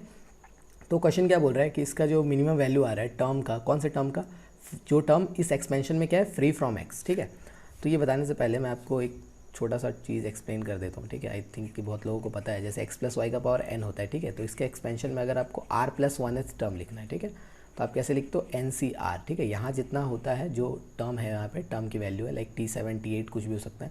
सो r plus 1 है तो यहाँ क्या आएगा, उससे एक कम। सो NCR into what क्या आएगा, y के पावर में r, ठीक है, एंड x के पावर में क्या आएगा, बचा हुआ कितना, n माइनस r, ठीक है। टोटल n आना चाहिए, तो इसको अगर r मिल गया तो इसको कितना डिस्ट्रीब्यूट होगा, n माइनस r यहाँ पे डिस्ट्रीब्यूट होगा, ठीक है। सिंपल है। तो आप देखिए इस क्वेश्चन को, तो ये आपका एक्सपेंशन है क्या, x by sine theta plus what 1 by x cos theta to the whole power what 16, ठीक है। तो मैं इसका क्या लिख रहा हूँ, जनरल टर्म लिख रहा हूँ मैं TR+1, so this will be what 16CR, ठीक है। यहाँ पे R+1 है तो यहाँ क्या आएगा, R आएगा, ठीक है, इनटू क्या आ जाएगा आपके पास बताइए, y का power r, like means what 1 by x cos theta to the whole power what r, and then again what x by sine theta to the whole power what 16 minus r, क्योंकि total कितना होना चाहिए, r होना चाहिए, total कितना होना चाहिए, 16 होना चाहिए आपके पास, ठीक है। तो अब मैं क्या कर रहा हूँ, जिसके पास r है उसको एक साथ रख रहा हूँ, सॉरी जिसके पास x है उसको एक साथ रखना चाह रहा हूँ, एंड जिसके पास x नहीं है उसको एक साथ मैं रखना चाह रहा हूँ, यानी कॉन्स्टेंट्स को मैं एक साथ ले जा रहा हूँ। तो यहाँ पे क्या आएगा, 1 by sine theta to the whole power what 16 minus r, यहाँ कितना आ गया 1 by cos theta to the whole power what r, ठीक है। तो यहाँ से क्या क्रिएट हुआ आपके पास, x to the power what 16 minus r, and यहाँ कितना आ जाएगा x to the power r, ठीक है। तो अब जब आप इसको सॉल्व करोगे so this will be what 16CR into 1 by sine theta to the whole power क्या है आपके पास 16 minus r into 1 by cos theta to the whole power r, यहाँ कितना आ जाएगा x टू दी पावर कितना आ जाएगा, टोटल बताइए 16 माइनस 2r आ जाएगा, ठीक है। तो आपको ऐसा टर्म बताना है जो कि टर्म क्या है, इंडिपेंडेंट ऑफ x है, ठीक है। तो अगर इंडिपेंडेंट ऑफ x है, इसका क्या मतलब है, फॉर इंडिपेंडेंट ऑफ x, मतलब जिसमें x है ही नहीं, x प्रेजेंट ही नहीं है, इसका मतलब क्या है कि x का पावर 0 है, ठीक है। इंडिपेंडेंट ऑफ x का मतलब क्या है, x का पावर 0, जैसे 5 है, 5 को मैं क्या बोल सकता हूँ, 5 के पास x है या नहीं है, क्या बोल सकता हूँ, 5 को मैं क्या लिख सकता हूँ, 5 into x to the power 0, यानी 5 के पास x है बट x का पावर कितना है 0, यानी 5 क्या इंडिपेंडेंट ऑफ x, ठीक है। तो यहाँ पे अगर आपको इस टर्म को इंडिपेंडेंट ऑफ x बनाना है तो इसके पास x नहीं है, 16CR के पास नहीं है, इसके पास भी नहीं, इसके पास भी नहीं, किसके पास x है, इस टर्म के पास x है। तो ये इसका पावर अगर 0 हो जाए, इसका मतलब ये पूरा का पूरा जो टर्म है, ये पूरा का पूरा टर्म जो है, ये पूरा टर्म क्या बन जाएगा आपका, इंडिपेंडेंट ऑफ x बन जाएगा, ठीक है। किसके वजह से, x to the power 16 minus 2r के वजह से। अगर 16 माइनस 2r क्या हो जाए, 0 हो जाए, तो इंडिपेंडेंट ऑफ x के लिए क्या होना चाहिए, 16 minus 2r is equal to क्या होना चाहिए, 0, यानी r की वैल्यू क्या हो जाएगी 8, ठीक है। तो अगर r की वैल्यू 8 हो गई तो टर्म कौन सा होगा, 8 बिल्कुल भी नहीं बोलेंगे हम लोग, ठीक है, क्योंकि ये 8 है। टर्म कौन सा होगा, r+1, तो यहाँ देख पा रहे हो, अगर आप r पुट करोगे तो टर्म कौन सा आएगा, 9th टर्म आएगा, T9, ठीक है। सो मैं लिखने जा रहा हूँ आर की वैल्यू को, अगर मैं 8 पुट कर रहा हूँ इस इक्वेशन में तो क्या हो जाएगी value, T9 is equal to, this is your what, TR+1, so T9 is equal to what 16C8, यहाँ पे क्या होता है उससे एक कम होता है, this is what 1/sin theta to the power 8 into what 1/cos theta to the power what 8, यहाँ पे क्या होगा x टू द पावर 0 आएगा, ठीक है, तो उसको मैं नहीं लिख रहा हूँ, सो दिस विल बी 16C8, ठीक है। अगर मैंने इसको एक साथ कर दिया so this will be what 1/sin theta into cos theta to the whole power 8, ठीक है। तो साइन थीटा कॉस थीटा देख के बहुत सारे लोगों को फॉर्मूला याद आया होगा किसका, sin 2 थीटा का, ठीक है, जो ट्रिग्नोमेट्री में हमने पढ़ा है। तो उसके लिए क्या चाहिए अपने को, 2 चाहिए। तो मैंने क्या किया, ऊपर नीचे 2 से मल्टीप्लाई डिवाइड कर दिया। तो जैसे आप ऊपर नीचे 2 से मल्टीप्लाई डिवाइड करोगे तो ऊपर क्या आ जाएगा 2 टू दी पावर 8 बाहर निकल जाएगा, नीचे क्या आ जाएगा sin 2 थीटा क्रिएट हो जाएगा, ठीक है। तो sin 2 थीटा का पावर कितना आ जाएगा, 8 आ जाएगा आपके पास, ठीक है। तो ये हो गई किसकी वैल्यू, T9 की वैल्यू, ठीक है। बट अब आपके पास क्वेश्चन में क्या बोल रहे हैं, देखिए क्वेश्चन में एक वर्ड यूज़ किया गया है, कौन सा, L1, ठीक है। If minimum value of term free from x is what L1, ठीक है, कौन से इंटरवल में, पहले वाले इंटरवल में, ठीक है। एंड जो दूसरा इंटरवल है उसमें इसकी मिनिमम वैल्यू कितनी आ रही है, L2, ठीक है। तो दोनों का रेशियो पूछा है आपसे, ठीक है। तो देखिए ये जो टर्म है, ये जो T9 है, T9 की वैल्यू क्या है, वेरिएबल है, क्यों, क्योंकि ये तो कांस्टेंट है 16C8, बट यहाँ पे क्या है, थीटा प्रेजेंट है, थीटा क्या है, वेरी कर रहा है आपका, ठीक है। तो when theta belongs to, first मैं कंसिडर कर रहा हूँ थीटा क्या है आपके पास, π/8 टू व्हाट π/4, ठीक है। तो इस केस में क्या पूछा है आपसे, T9 की वैल्यू पूछी है, ठीक है। तो T9 की मैक्सिमम वैल्यू पूछी है। T9 मैक्स कब होगा, जब आपके पास ये जो sin 2 थीटा है उसकी वैल्यू क्या हो जाएगी, मिनिमम, सॉरी मैक्सिमम हो जाएगी, एक्चुअली मीन चाहिए मुझे, T9 क्या चाहिए, मीन चाहिए, उसकी मिनिमम वैल्यू पूछिए, ठीक है। आप देख लीजिए क्वेश्चन में, ठीक है, क्या पूछी गई आपसे, if minimum value of term, ठीक है, minimum value of term free from x, ठीक है। तो T9 मिनिमम पूछा गया है मेरे से, ठीक है। तो T9 मिनिमम कब होगा, जब sin 2 थीटा क्या हो जाए, मैक्सिमम हो जाए, यानी आपका डिनोमिनेटर जब मैक्सिमम हो जाएगा तो ओवरऑल वैल्यू क्या हो जाएगी, मिनिमम हो जाएगी, क्योंकि ये कांस्टेंट है 2 टू द पावर 8, आज भी 2 टू द पावर 8 है, कल भी 2 टू द पावर 8 है, 16C8 भी कांस्टेंट है, बट ये जब ये चेंज कर रहा है, वेरी कर रहा है sin 2 थीटा, तो when sin 2 theta will be maximum, denominator will be maximum, the overall value will be what, minimum. तो sin 2 थीटा मैक्सिमम आपका कहाँ पे होगा, डेफिनेटली π/4 पे होगा। कैसे, देखिए अगर मैं आपको ग्राफ बना के दिखा दूँ, ठीक है, sin थीटा का ग्राफ ऐसे होता है, this is what 0, this is π/2, this is what pi, ठीक है। ये किसका ग्राफ है, sin थीटा का, ठीक है, this is a graph of what sin theta. तो अगर मेरे को sin 2 थीटा का ग्राफ बनाना है तो आप क्या कर सकते हो पता है, सिंपली आप सेम ग्राफ बना दो, ठीक है, बट क्या करो आप जो x के वैल्यूज़ हैं उनको आप 2 से डिवाइड कर दो, so this will be π/4, this will be what π/2। तो आप देख पा रहे हो कि 0 से π/4 में जो साइन, ये किसका ग्राफ है, ये एक्चुअली ग्राफ है किसका, sin 2 थीटा का। तो आप देख पा रहे हो कि सर 0 से π/4 में sin 2 थीटा क्या कर रहा है, इंक्रीज कर रहा है, ठीक है। तो आप देख पा रहे हो कि π/8 से π/4 ये उसी के इंटरवल में है, ठीक है। तो यहाँ पे क्या होगा, मैक्सिमम वैल्यू कहाँ पे ऑकर करेगी, डेफिनेटली आगे वाले पॉइंट पे ऑकर करेगी, दैट इज व्हाट π/4। तो जब मैंने theta is equal to π/4 put कर दिया तो sin 2 थीटा की वैल्यू कितनी हो जाएगी, 1। तो जो आपका मिनिमम आ जाएगा T9 मिनिमम कितना आ जाएगा, T9 minimum 16C8 into 2 to the power 8, ठीक है। सिमिलरली तो इसको मैंने क्या बोल दिया, L1 बोल दिया इसको, ठीक है। अब L2 के लिए कब, जब थीटा कहाँ से कहाँ बिलोंग कर रहा है, सेकंड केस में आप देख सकते हो थीटा आपका कहाँ से कहाँ बिलोंग कर रहा है, π/16 से, सॉरी π/16 टू व्हाट π/8, ठीक है। तो मैं कंसिडर करता हूँ π/16 से π/8, ठीक है। तो ये जो इंटरवल आ रहा है ये भी तो 0 से π/4 के बीच में ही लाई करेगा ना, इसी इंटरवल के बीच तो आ रहा है ना, तो वहाँ पे भी क्या होगी, वैल्यू इंक्रीज करेगी। तो इंक्रीज कर रही है, इसका मतलब क्या, अगर आपको T9 मीन निकालना है अगेन, तो आप क्या करोगे, थीटा इज इक्वल टू π/8 लोगे, क्यों, क्योंकि थीटा इज इक्वल टू π/8 क्या है, π/16 के आगे लाई करेगा π/8। तो जैसे जैसे आपने देखा कि फंक्शन इंक्रीजिंग फंक्शन है, मतलब अगर मैं थीटा की वैल्यू बढ़ाऊंगा तो ओवरऑल फंक्शन की वैल्यू भी बढ़ेगी।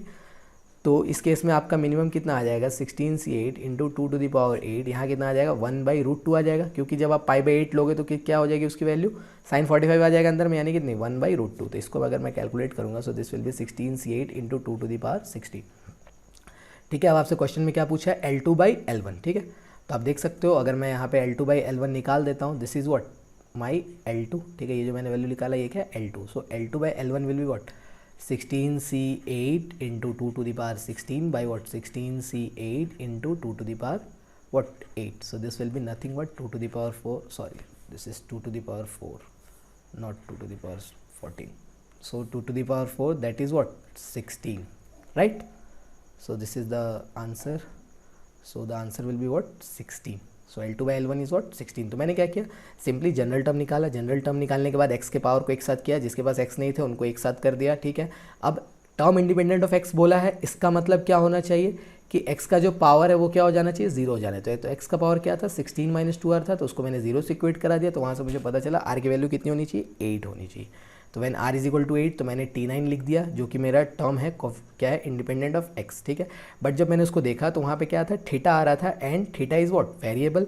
So this just because theta is variable, तो T9 भी क्या होगा, वेरिएबल टर्म है। तो मैंने क्या देखा कि फिर मैंने साइन टू थीटा का ग्राफ देखा कि साइन टू थीटा का जो ग्राफ होता है क्या होता है, 0 से π/4 में इंक्रीज होता है।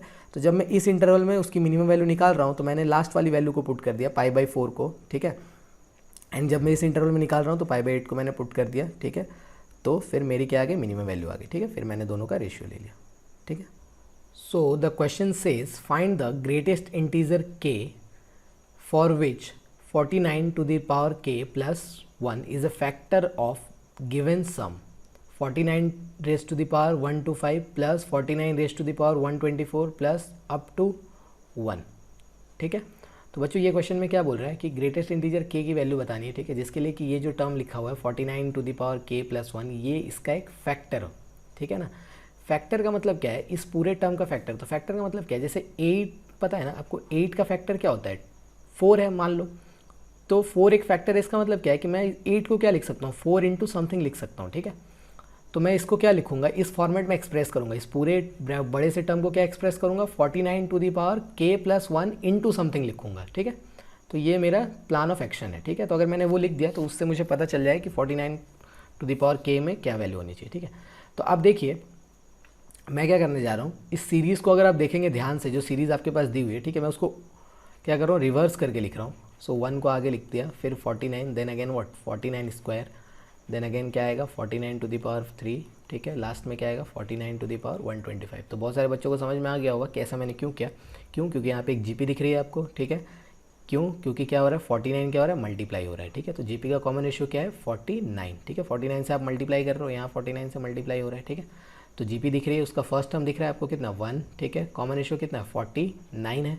तो जीपी के सम का फॉर्मूला मैंने लगा दिया, ठीक है। तो इसकी वैल्यू क्या हो जाएगी बताइए, सम का फॉर्मूला क्या है आपके पास, S N is equal to what, a into 1 minus r to the power n by what 1 minus r, ठीक है। तो अगर मैंने इसको अप्लाई करा तो क्या हो जाएगा आपके पास, a is what 1 into 1 minus r to the power n, r is what 49 to the power n। तो कितना टर्म होगा देखिए आप यहाँ पे 1 है, तो क्या है 1 से लेके कहाँ तक जा रहा है 25 तक, तो यहाँ कितना हो गया 125 टर्म्स हो गए। एंड आपके पास फर्स्ट टर्म भी तो है ना, तो टोटल टर्म्स कितने होंगे आपके पास 126। तो 49 रेज टू द पावर क्या हो जाएगा 126, ठीक है, डिवाइडेड बाई व्हाट 1 माइनस 49, ठीक है।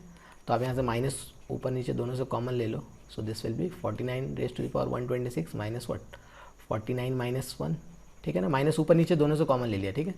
सो दिस विल बी, अब उसको मैं क्या लिख रहा हूँ 126 को मैं ऐसे लिखना चाह रहा हूँ, देखिए आप ध्यान से, 49 रेज टू द पावर 63 का square minus 1 by what 49 minus 1 that is what 48, ठीक है ना।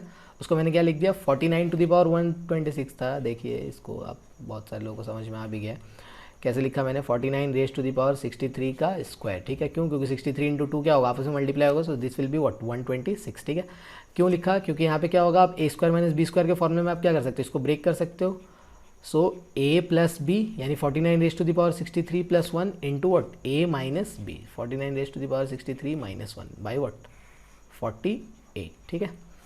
तो अब देखिए ये वाला टर्म तो आपको, ठीक है, इसको मैं कुछ नहीं कर रहा हूँ, ठीक है, बट इसको देख सकते हो आप कि ये चीज़ क्या है 48 से डिविजिबल है। कैसे, ये क्या है, ये तो उसको मैंने एज इट इज़ रहने दिया, ठीक है। आप जब इसको 49 को क्या लिखोगे 148 raise to the power what 63 minus 1, ठीक है। तो आप जब उसको एक्सपेंड करोगे अंदर, ठीक है, तो इन सब के पास क्या आएगा, ये तो एज इट इज़ है आपके पास, इसको जब आप एक्सपेंड करोगे यहाँ पे बाइनोमियल थ्योरम अप्लाई करोगे तो क्या होगा 1 प्लस क्या होगा 48c1 इंटू 63c1, ये वाला फॉर्मूला पता है ना आपको, 1 plus x to the power n is what 1 plus n c 1 x to the power 1 plus what n c 2 x square, ठीक है। तो जब मैं इसमें एक्सपेंड करूँगा तो क्या आ जाएगा 1 प्लस 48 का पावर 63 जो है ये कैसा दिखेगा आपको 1 plus 63c1 48 to the power 1 plus 63c2 into 48 to the power 2, ठीक है, ऐसे दिखेगा। मतलब फर्स्ट टर्म के पास मतलब 1 को छोड़ के सेकंड टर्म से क्या होगा, आपके पास 48 आना चालू हो जाएगा। तो 48 जब आप कॉमन ले लोगे तो क्या बचेगा, आपके पास एक इंटीजर बचेगा, ठीक है। So this will be what 1 plus 48 times something. यहाँ से क्या होगा, फर्स्ट टर्म छोड़ के आपके पास क्या होगा, यहाँ से आप 48 कॉमन ले सकते हो, क्योंकि फर्स्ट टर्म के पास तो 48 है नहीं। तो 1 प्लस यहाँ से 48 कॉमन आ जाएगा, तो 48 कॉमन लेने के बाद कुछ तो बचेगा। तो वो जो टर्म बच रहा है उसको मैंने क्या बोल दिया, आई, ठीक है, एक इंटीजर आएगा उसका आंसर डेफिनेटली, ठीक है। सो -1 डिवाइडेड बाई व्हाट 48। तो यहाँ से क्या होगा आपका, ये 1 1 1 कैंसिल आउट हो गया, तो ये 48 से ये चीज़ क्या होगी, कैंसिल आउट हो जाएगी।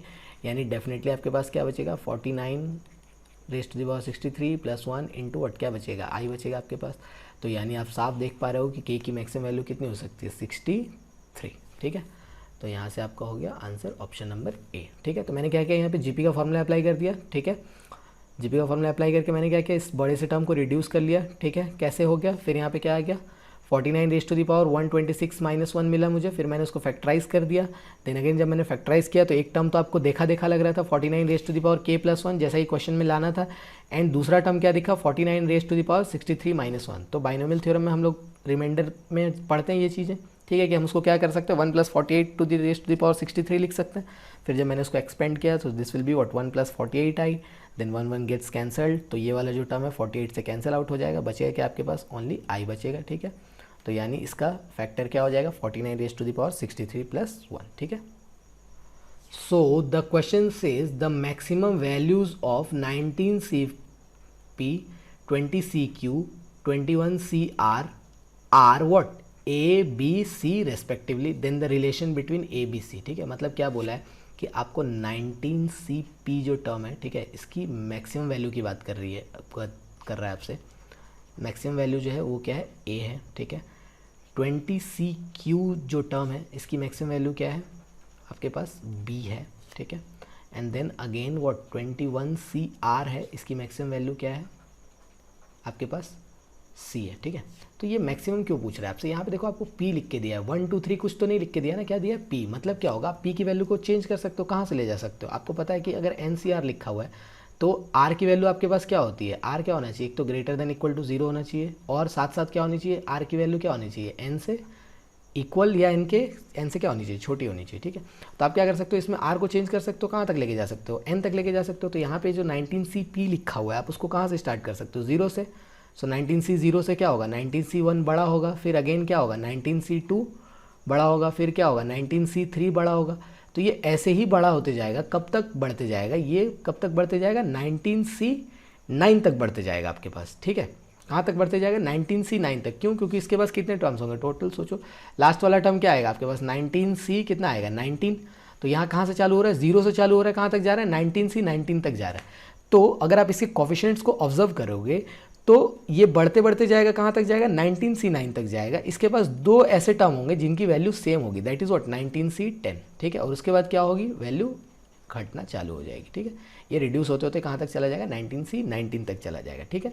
तो जो इसका ग्रेटेस्ट टर्म आएगा वो कहाँ पे प्रोड्यूस होगा, 19C 9 बोल सकते हो आप उसको, या 19C 10 बोल सकते हो। क्यों, क्योंकि टोटल कितने कोफिशिएंट्स हैं, 20 कोफिशिएंट्स है। तो 20 कोफिशिएंट्स में दो मिडिल टर्म आएंगे। जैसे फॉर एग्जांपल मैं बोलूँ कि 5 उंगलियां हैं, तो बीच वाली उंगली कौन सी है, थर्ड फिंगर, ठीक है। तो आप बता सकते हो। बट अगर मैं 6 उंगलियां बोलूँ तो आप क्या बोलोगे कि sir third and fourth both are middle. तो इस टर्म में भी, इस चीज़ में कितने टर्म्स हैं, 20 टर्म्स है। तो मिडिल टर्म्स की अगर मैं बात करूँ तो जो आपका मिडिल टर्म होगा वो आपका ग्रेटेस्ट टर्म होता है, ठीक है। तो अगर ग्रेटेस्ट टर्म होगा तो इसमें मिडिल टर्म दो होंगे, that is 19C 9 and what 19C 10। क्यों, क्योंकि यहाँ पे टोटल इवन नंबर ऑफ क्या है, बाइनोमियल कोफिशिएंट्स हैं। तो इसकी वैल्यू क्या हो जाएगी 19C 9, ठीक है। बी में क्या होगा, देखो 20CQ है ना, तो क्या होगा 20C 0, then what 20C 1, then what 20C 2। तो ये बढ़ता ही चला जाएगा, बढ़ता चला जाएगा। लेकिन हाँ, एक टाइम के बाद क्या होगा, ये डिक्रीज होना चालू होगा वैल्यू। तो वो कहाँ पे लास्ट में कहाँ जाएगा, बताइए लास्ट कहाँ तक चला जाएगा, 20C 20, है ना, ठीक है। लास्ट आपके पास जाएगा 20C 20। बट उससे पहले आप क्या सोच सकते हो कि सर ये कहाँ पे रुकेगा, बीच वाला जो टर्म होगा वो क्या आएगा 20C 10। क्यों, क्योंकि देखो 20C 0, देन 20C 1, लास्ट में क्या आ रहा है 20C 20 आ रहा है। तो टोटल कितने टर्म्स हो गए, 0 से लेके 20 तक जा रहे हैं, मतलब 21 टर्म्स हो गए, ठीक है। तो अगर 21 कोफिशिएंट्स हैं तो जो ग्रेटेस्ट होगा वो कौन सा होगा, बीच वाला होगा। एक टर्म आ सकता है, क्योंकि जब ऑड नंबर ऑफ कोफिशिएंट्स हैं तो ग्रेटेस्ट टर्म एक ही बार अकर होगा, जैसे 20C10, ठीक है, इसका कोई दूसरा पेयर है ही नहीं। 20C10 का दूसरा पेयर क्या आएगा 20C10। जैसे इस केस में क्या आ रहा था 90C9 के साथ क्या आ रहा था 19C10 आ रहा सकता, क्यों, क्योंकि 9 को आप क्या लिख सकते हो 19 माइनस 10 लिख सकते हो, तो NCR is equal to n minus r वाली प्रॉपर्टी लग रही थी, बट इस केस में लगाएंगे तो 20C10 ही आ जाएगा, तो एक ही मिडिल टर्म होगा एंड वही आपका क्या होगा ग्रेटेस्ट कोफिशिएंट होगा, ठीक है, तो यानी 20C10, ठीक है। फिर ये भी बढ़ता चला जाएगा, यहाँ पे देखो 21C0 है, मतलब 0 से कहाँ तक जाएगा 22 तक जाएगा, 21C0 से लेकर कहाँ तक जाएगा 22 तक, तो अगर लास्ट में आपके पास क्या आएगा 21C21 अगर आएगा आपके पास, तो टोटल टर्म्स कितने हो जाएंगे, देखो 0 से चालू हो रहा है 21 तक जा रहा है, मतलब टोटल टर्म्स कितने हो गए 22, तो यानी डेफिनेटली इसके भी कितने टर्म्स आएंगे, दो बीच में मिडिल टर्म आएंगे ना, सो वो क्या हो जाएंगे आपके पास, आप क्या बोल सकते हो 21C10 या 21C11, 21C10 एंड 21C11 इन सब की वैल्यू बढ़ती जाएगी, मतलब 21C9 क्या होगा इससे छोटा होगा एंड 21C12 भी क्या होगा छोटा होगा इन सब से, ठीक है ना, फिर वैल्यू डिक्रीज होती जाएगी, 21C13 इससे भी छोटा होगा, तो जो आपका मैक्सिमम वैल्यू आएगा कहाँ पे आएगा 21C10 बोलो या 21C11 बोल दो। तो आप देख सकते हो कि 21C10 एंड 21C11 दोनों के दोनों ही मिडिल टर्म है, दोनों ही क्या होंगे ग्रेटेस्ट होंगे, क्योंकि दोनों की वैल्यू क्या है आपस में इक्वल है, ठीक है, तो मैं क्या लिख रहा हूँ 21C11 ले लिया मैंने, ठीक है। तो अब मेरे पास क्या हो गई A, B एंड C की वैल्यू आ गई, A is what 19C9, B is what 20C10 and C is what 21C11, ठीक है। तो आगे से बढ़ने से पहले मैं आपको एक छोटा सा फॉर्मूला बता देता हूँ R/NCR वाला, ठीक है। यहाँ पे क्या है, जो चीज़ R यहाँ होनी चाहिए वही सेम चीज़ यहाँ होनी चाहिए NCR में, ठीक है। तो फॉर्मूला क्या होता है n आगे आ जाता है and n-1 C what R-1। For example देखो अगर यहाँ पे 5 इंटू क्या लिखा हुआ है 9C5 लिखा हुआ है, ठीक है, तो आप क्या बोलोगे कि सर यहाँ भी 5 है यहाँ भी 5 है, तो 9 आगे आ जाएगा, तो 9 इंटू क्या हो जाएगा यहाँ पे एक कम हो जाएगा 8 ऊपर हो गया, नीचे कितना हो गया 8C4, ठीक है। सो बहुत सिंपल सा फॉर्मूला है, ये मैं यूज़ करूँगा आगे, तो आई होप कि आपको क्लियर है, ठीक है, तो आपको समझ में आना चाहिए जब मैं यूज़ करूँगा। तो देखो बच्चों जैसे A दिया है आपके पास, तो मैं क्या कर रहा हूँ A/B निकाल रहा हूँ, ठीक है। So this is 19C9 by what 20C10, ठीक है। तो आप देखो इन दोनों से बड़ा कौन सा है 20C10, ये बड़ा दिख रहा है आपको n वाला वैल्यू, ठीक है। तो मैं क्या कर रहा हूँ यहाँ पे 10 दे रहा हूँ इसको, क्यों, ताकि मैं ये वाला फॉर्मूला यूज़ कर पाऊँ, ठीक है, R/NCR वाला, ठीक है, क्योंकि यहाँ जितने होना चाहिए 5 यहाँ भी उतना ही होना चाहिए, तो 10 नीचे दिया तो 10 ऊपर होगा, ठीक है। तो अगर मैं फॉर्मूला यूज़ करूँगा तो आप देख सकते हो फॉर्मूले में क्या है, देखिए R/NCR है, ठीक है, तो क्या हो जाएगा 10 है यहाँ पे, यहाँ भी क्या है दिस इज़ 10 दिस इज़ 10, ठीक है। तो नीचे में क्या होगा 20 आगे आ जाएगा, यानी 20 इंटू वहाँ पे एक एक कम हो जाएगा, सो दिस इज़ 19C9, ठीक है, 10 into what 19C9 again, so 19C9 19C9 cancel out, कितना आ जाएगा A/B की वैल्यू कितनी हो जाएगी 1, ठीक है। ऑल्सो B/C की वैल्यू में अगर आपको कैलकुलेट करूँ तो कितनी आ जाएगी उसकी value, so 20C10 by what C is 21C11, ठीक है। तो यहाँ पे भी आपको दिख रहा है कि 21 वाले में क्या करना चाहिए, फॉर्मूला सेट करने के लिए क्या चाहिए 11 देना पड़ेगा, तो 11 अगर मैं नीचे मल्टीप्लाई करूँगा तो ऊपर भी देना पड़ेगा, ठीक है। तो अब इसमें फॉर्मूला सेट हो जाएगा 11 इंटू 21C11 में, तो वो चीज़ क्या बन जाएगी बताओ बच्चों, क्या होगा जो n है यानी 21 आगे आ जाएगा, क्या हो जाएगा 20C10, ठीक है, एक एक कम हो जाएगा, ठीक है, ये कैंसिल आउट हो गया, so the value will be what 11/21, ठीक है। तो आप देख सकते हैं कि आपके पास क्या हो गई A/B की वैल्यू आ गई, कितनी आ गई A/B की वैल्यू कितनी आ गई हाफ, ठीक है। सो A/B is what half and what B/C is 11/21, ठीक है। तो यहाँ पे क्या लगेगा आपका, यहाँ पे आपका कॉन्सेप्ट लगेगा, ठीक है, रेशियो एंड प्रोपोर्शन वाला। तो आप क्या कर सकते हो इसको A/1 इज इक्वल टू क्या लिख सकते हो B/2, ठीक है, and what B/11 is equal to क्या लिख सकते हो C/21, ठीक है। तो आप देखो यहाँ पे क्या है B/2 है, यहाँ पे क्या है B/11 है, ठीक है। तो मैं दोनों जगह क्या लाना चाहता हूँ नीचे सेम नंबर लाना चाहता हूँ, तो पहले मैंने इसको क्या किया 11 से मल्टीप्लाई कर दिया, सो दिस इज़ B/22, इसको मैंने 2 से मल्टीप्लाई कर दिया both side, so this is B/22 is equal to what C/42, ठीक है। तो अब आप क्या लिख सकते हो A/11 is equal to what B/22 is equal to C/42। तो देखिए कौन सा ऑप्शन है A/11 B/22 is equal to C/42, option number कौन सा दिख रहा है आपको, बी दिख रहा है या ए दिख रहा है, बी दिख रहा है ना, A/11 B/22 is equal to what C/42, ठीक है। So option B is the right answer, okay. तो चलिए आगे बढ़ते हैं। So the question says if 25C0 plus 5 into 25C1 plus 9 into 25C2 plus up to 101 into 25C25 is equal to 2^25 into k, then the value of k is, ठीक है। तो इस question को सॉल्व करने के दो मेथड है आपके पास, ठीक है। तो मान लिया कि ये जो सम है इसको मैंने एस सपोज कर लिया, सो this is what 25C0 plus 5 into 25C1 plus 9 into और 25C2 plus up to what 101 तक है, ठीक है। 101 25 इंटू व्हाट 25C25, ठीक है। मैं इसके पहले वाला टर्म भी चाहूँ तो लिख सकता हूँ, ठीक है। तो क्या हो जाएगा वहाँ पे 25C व्हाट 24, और आप देख पा रहे हो कि ये क्या हो रहा है, 4 इंक्रीमेंट हो रहा है ना हर बार, 1 प्लस 4 व्हाट 5 प्लस 4 व्हाट 9, तो यहाँ कितना हो जाएगा 101 के पहले क्या आएगा, उससे 4 कम, यानी कितना आ जाएगा 97, ठीक है। ये बस मैंने ऐसे ही लिखा है, ठीक है। अब आपको एक्सप्लेन करेंगे क्यों लिखा है। अब देखो आप, अब मैं क्या कर रहा हूँ, इसी सेम चीज़ को लिखना चाह रहा हूँ वापस से घुमा के, ठीक है। मतलब मैं लास्ट से लिखना चाह रहा हूँ, जैसे 1 + 2 + 3 लिखा हुआ है, तो आप इसको ऐसे लिख सकते हो ना 3 + 2 + 1, ठीक है। तो वही सेम काम मैं यहाँ पे कर रहा हूँ, ठीक है। क्या कर रहा हूँ मैं, इसको रिपीट करके लिख रहा हूँ, ठीक है ना, रिवर्स करके लिख रहा हूँ। तो जैसे मैंने क्या बोला कि 1 + 2 + 3 को क्या लिख सकते हैं, 3 + 2 + 1 लिख सकते हैं, ठीक है। तो मैं इसको रिपीट कर रहा हूँ, बट रिपीट करते समय एक चीज़ आप ध्यान दीजिएगा, 101 ये क्या है 25C25 है ना, मैं इसको 25C0 लिख सकता हूँ, ठीक है। आप में से मैक्सिमम लोगों को ये फॉर्मूला पता होगा कि सर NCR को आप क्या लिख सकते हैं अपन, NC(n-r), राइट। मतलब 5C2 को आप क्या लिख सकते हो, 5 - 2 दैट इज़ व्हाट 3, ठीक है, ये लिख सकते हो। तो 25C25 क्या है आपके पास, 25C25 - 25 यानी 25C0 हो जाएगा, ठीक है। ये क्या हो जाएगा 97, ये क्या है 25C24 है, तो इसको मैं क्या लिख सकता हूँ, 25C24 को क्या लिख सकता हूँ बताइए, 25C1 लिख सकता हूँ ना, NC व्हाट n-r यानी 25 - 1 यानी व्हाट 24, तो 24 है ना, 25C24 को मैं क्या लिख सकता हूँ 25CN-r means what 25 - 24 that is what 1, ठीक है। तो इसी तरह से मैंने इसको क्या लिख दिया, ये हो जाएगा 25C1, ठीक है। अगेन आपके पास क्या आ जाएगा बताइए, ये चीज़ सीरीज़ आगे बढ़ती जाएगी, ठीक है। लास्ट में आपके पास क्या आएगा, ये जो फर्स्ट टर्म है ये कहाँ चला जाएगा, लास्ट में चला जाएगा, that is what 1 into 25C0, and इसके पहले क्या आएगा बताइए, this will be what 5 into 25C1, ठीक है।